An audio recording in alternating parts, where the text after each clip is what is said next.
नमस्कार दोस्तों मेरा नाम है रंजीत और आज हम स्टार्ट करने वाले हैं मालवेयर एनालिसिस को। सोच के देखिए दोस्तों, आपका भाई या आपका कोई दोस्त है, एक छोटा सा बिजनेस ओन करते हैं खुद का, और उनका सिस्टम या उनका वेबसाइट जो है जहां पर वो अपना बिजनेस रन कर रहे हैं, वहीं पे क्या होता है, उनको किसी भी तरीके का कोई मालवेयर अटैक उनके सिस्टम पे या उनके वेबसाइट पे हो जाता है।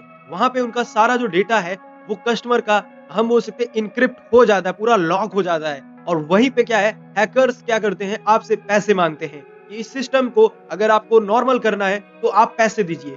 ऐसे केस में क्या है, आप अपने भाई या अपने दोस्त की मदद नहीं कर सकते हैं। लेकिन अगर आपको मालवेयर एनालाइज करना आता है, आप मालवेयर को रिकवर कर सकते हैं, मालवेयर को पहचान सकते हैं, सिस्टम को क्लियरली साफ कर सकते हैं, जैसा था वैसा बना सकते हैं। अगर नॉर्मल तरीके से इस चीज को अगर आप सीख लेते हैं तो आपके बहुत ही काम आ सकता है। अगर बात करें कि कितने मालवेयर्स डेली बनते होंगे, तो जो एक डेटा निकल के आता है, 4 to 5 लाख मालवेयर्स नॉर्मली एक बनते रहते हैं। करंटली अगर हम बात करें, हॉस्पिटल्स हुए या बड़े बड़े जो भी बैंक सेक्टर्स हैं, वहां पे मालवेयर सबसे ज्यादा देखे जाते हैं, क्योंकि जो जितना बड़ा एरिया होगा, जहां पे ज्यादा स्कोप होता है, वहीं पे मालवेयर्स को यूज किया जाता है। अगर साथ ही साथ आपका जो पर्सनल डिवाइस है, उससे भी डिटेल निकालने के लिए मालवेयर का यूज किया जाता है। अगर हम बात करें, इस कोर्स को स्टार्ट करने से पहले एक छोटा सा कोड है, इसको अगर आप याद रखेंगे तो इस कोर्स में आपको एक बढ़िया मोटिवेशन रहता है। तो हमारा एक कोड है, knowledge is power and in cyber security it's your best weapon. तो इसी बात को लेकर चलिए स्टार्ट करते हैं इस कोर्स को। मालवेयर एक शॉर्ट फॉर्म है मलेशियस सॉफ्टवेयर का। मतलब एक सिंपल तरीके से समझे तो एक ऐसा सॉफ्टवेयर या प्रोग्राम जो इस तरीके से स्पेसिफिकली डिजाइन किया गया है, बनाया गया है, जो सिस्टम को हार्म पहुंचाए। जैसे कोई भी वायरस आपको मतलब बीमार कर सकता है, वैसे ही ये स्पेसिफिकली वायरसेस या हम उसके मालवेयर जो है डिजाइन किए जाते हैं आपके सिस्टम को बीमार करने के लिए। अगर आपका फोन सडनली स्लो हो जाए या आपके फोन में जो आपके फाइल्स हैं वो इनक्रिप्ट हो जाएं, तो आप समझ लो आपके फोन में या आपके सिस्टम पे मालवेयर अटैक हुआ है। अब बात करते हैं मालवेयर की 3 मेन कैरेक्टरिस्टिक्स की। अगर मालवेयर को पहचानना है तो आपको ये 3 मालवेयर की कैरेक्टरिस्टिक्स को समझना चाहिए। फर्स्ट, अगर हम बात करें मलेशियस इंटेंट की, तो इसमें यहाँ पे सिंपल इसको अगर हम समझें तो मालवेयर बनाने वाले का मेन मोटिव होता है आपके सिस्टम को हार्म पहुंचाना, राइट।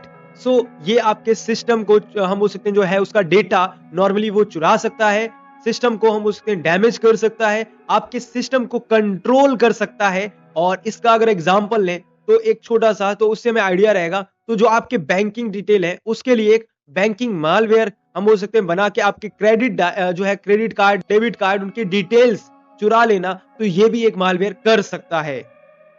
सेकेंड, अगर हम बात करें यहाँ पे स्टेल्थी, सो इसमें क्या है, जो मालवेयर होता है अपने आप को हाइड करने में बहुत ही एक्सपर्ट्स होते हैं। ओके, सो यहाँ पे जो अपना एंटीवायरस होता है उससे बचने के लिए ये अपने कोड को चेंज कर लेते हैं। फॉर एग्जाम्पल, जो रूट किट्स होते हैं, सिस्टम के अंदर घुसकर अपने आप को हाइड करना, ये जो है मालवेयर का मेन खूबी रहता है। थर्ड है हमारा यहाँ पे स्प्रेडेबल। मालवेयर क्या है, खुद की कॉपी करके एक सिस्टम से दूसरे सिस्टम में या एक नेटवर्क से दूसरे नेटवर्क में फैल सकता है। ये ईमेल अटैचमेंट, यूएसबी अटैचमेंट या इन्फेक्टेड वेबसाइट से भी ये अपने आप को फैला लेता है, मतलब बढ़ा सकता है, कॉपी कर लेता है। फॉर एग्जाम्पल, अगर हम बात करें वर्म्स की, ये एक सिस्टम से दूसरे सिस्टम में कॉपी होके फैल सकते हैं। अभी चलिए एक एग्जांपल से इस चीज को और क्लियर करते हैं। सोच के देखिए, आप अपने ईमेल को ओपन करते हैं, उसमें एक फाइल है जो अटैचमेंट के साथ आपको मिल रही है, राइट। आपको लगता है कि वो ईमेल काफी इंपॉर्टेंट है और आप उसको अनलॉक करते हैं या ओपन करते हैं, और जैसे ही आप अनलॉक करते हैं कुछ समय के बाद आपको एक स्लो होने का सिस्टम जो है प्रोसेस स्टार्ट हो जाता है, मतलब आपका सिस्टम जो है स्लो होने लगता है। साथ ही साथ आपको कुछ देर में एक पेमेंट करने का पॉपअप आ जाता है, जिसमें कि आपको लिखा होता है कि आपकी जो सारी फाइल्स हैं आपके जो कंप्यूटर में पड़ी हुई हैं वो सारी इनक्रिप्ट हो गई हैं। अगर आपको अनलॉक कराना है तो एक्स अमाउंट, कोई भी अमाउंट हो सकता है, वो आपको देना पड़ेगा। तो ये एक तरीके का अपना रैंसमवेयर वायरस है या बोल सकते हैं मालवेयर है। तो इस तरीके से आप सोच सकते हैं कि कितना खतरनाक ये होता है।